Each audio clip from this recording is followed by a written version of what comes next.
ជំរាបសួរបាទអ្នកបងប្អូននេះគឺមុខម្ហូបរបស់ខាងអ្នកកោះកុងមកខាងសមុទ្រគឺចាក់ឆេងបងប្អូនអានេះដូចគេឬក៏បើយើងខ្ចៅដូចខ្ចៅហ្នឹង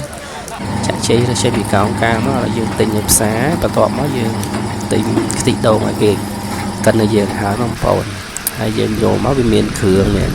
គ្រឿងគេស្រាប់គេលក់ហ្នឹងយើងក៏ទិញក៏បានយើងដាក់ក៏បាននេះខ្ទិះដូងខ្ទិះដើមបងប្អូន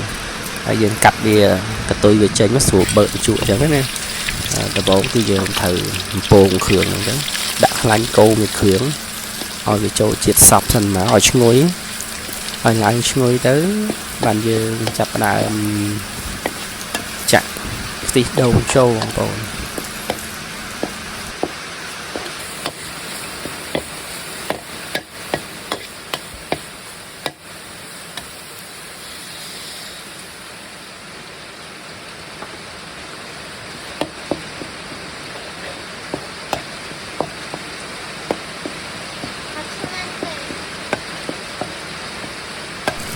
បន្ទាប់ពីយើងចាក់ខ្ទិះដូងចូលមកហើយ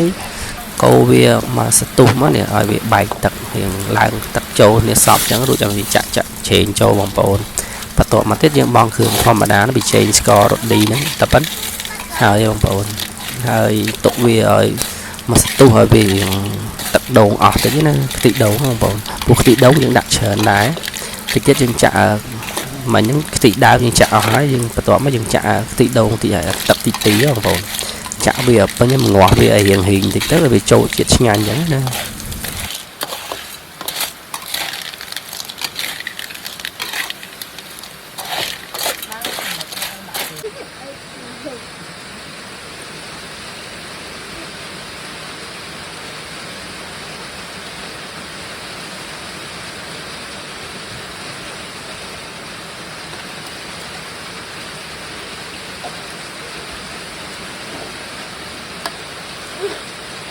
អូ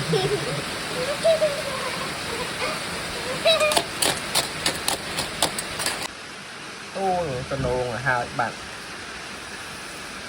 ដាក់គ្រឿង